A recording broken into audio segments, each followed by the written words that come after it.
Woohoo!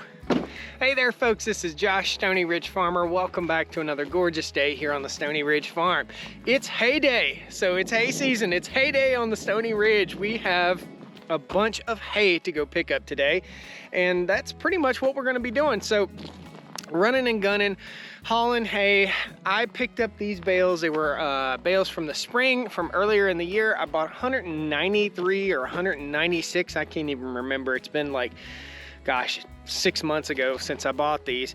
And we also got this fella's old hay, all of his old hay. So we'll talk a little bit more about that.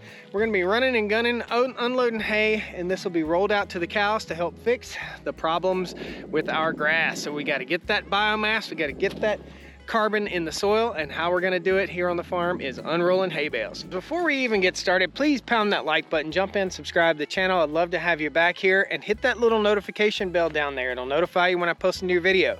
No, seriously, hit that bell. For sure. So this is our hay for the year for the cows, and typically the cows will be out on pasture all the way up through late December.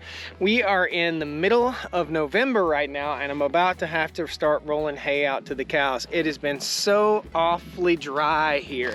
I'll just show you. Ugh, look at this. It's just so dry. Now that's hay too, right? Cows can eat that. They can eat it, but it's pretty low nutrient content. The way hay works versus the way old dry grass works is this hay was cut in its prime. In other words, in its nutritional prime. It was cut, it was rolled. You can see the outside, it's all brown. It doesn't look very good, but just that far down in there is good hay. I would say that 10% of these bales has probably been wasted on the bottom and on the top, and that 10% will remain out here on our pastures so that we'll have better pastures year after year on the farm. I get asked a whole lot about why you don't bale hay, Josh. Why don't you bale hay for your own animals? You need to have everything on the farm self-sustained. Yes, to a point of not having any topsoil here on the farm. So what I've got to do is take this grass, turn it into butt fertilizer or manure, and make our grass on the farm pop, make it do better, and help fix the pH. You think about that. As the cow consumes that hay right there, and that hay's pH is probably somewhere around the 6 mark, what comes out of the cow's butt and what comes out of the cow's urine is pH neutral. Okay, so 7.2, 7.45, something like that. And that's what we need. So we need to raise the pH of our soil. Our pH was 4 here. The pH of it coming out of the butt of the animal is 7. So we're correcting the pH by unrolling hay out on the land. And we spread lime. However, I'd rather spread carbon and manure than I would spread lime. So let's get busy. That's some of the thought process behind buying hay versus baling hay. Now, baling hay is expensive. You have expensive tractors, expensive trucks, expensive stuff to haul it with, balers, rakes, tires, all sorts of stuff, chains, belts, all sorts of stuff you really got to keep track of.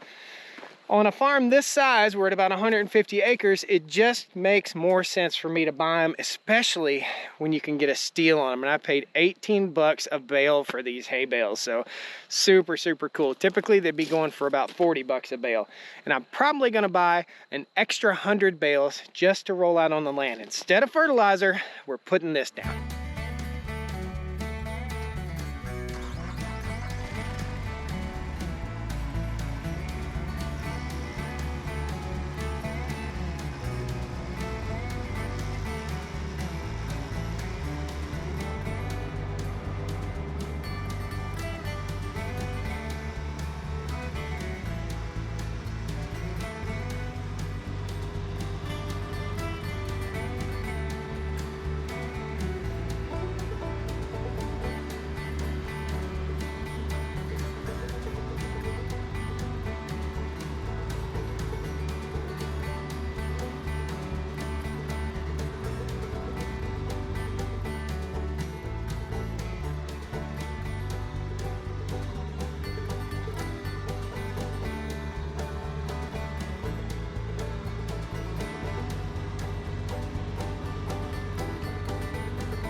don't know if you guys noticed or not, but little T is a little bit on the verge of being too small for these hay bales. The last hay bales that I got were 4x4s, and these are 4x5s. They put a hurting on this little TYM T254. This is a 25 horsepower tractor, not really meant for hay handling, but it's what I got, so it's what I got to work with. Guys, as we head out the driveway here, I want to give you a couple pointers, a couple tips if you're starting a new place of your own, or if you've been farming for a long time. A couple tips to give you are, wherever you need your hay, that's where you should unload your hay. In other words, don't unload your hay way on the other side of your farm when you need it in a different place. Hauling hay one bale at a time across your farm is the pits. Also, don't put your hay down in the bottom. Put your hay up on the top of the hill. If you're gonna unroll hay bales or go fetch hay bales for the cows, it's easier to lift a hay bale and bring it down a hill than it is to lift a hay bale and bring it up a hill, especially in a muddy situation. So these are a few things that I had to learn the hard way starting this first generation farm. Last year, I put all my hay bales down here in the bottom. Not gonna do that this year.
So we're headed to the next shed, and you'll see in just a second all the hay that I bought. There's a ton of hay up here.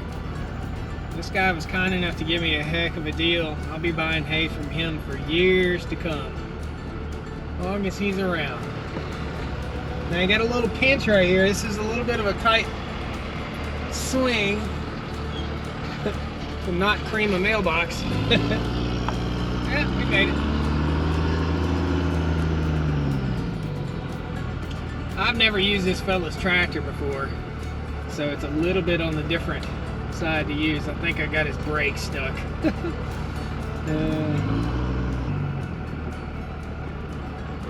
The lime truck was here. You see all that dust? We put down pelletized lime, and consequently I've got pelletized lime. That's what that is. It's lime. So about 10 bales of what is in this hay shed right here are mine. And as we cruise on around, you'll see the rest. All these bales, all the way out, look at that. All of those are going to the farm.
Well, boys and girls, I've done.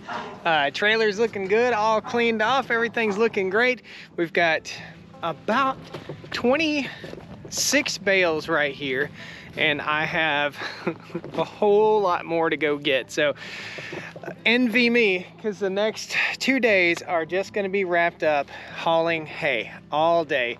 This guy lives like 6 or 7 minutes from me, and I'm just going to be hauling hay, building my stacks in different places on the farm. So there'll be a total of about 50 bales down here, about 50 bales up on the top of this hill, 50 bales on the top of the other hill, and whatever's left over will get spread in washed out spots. Awesome.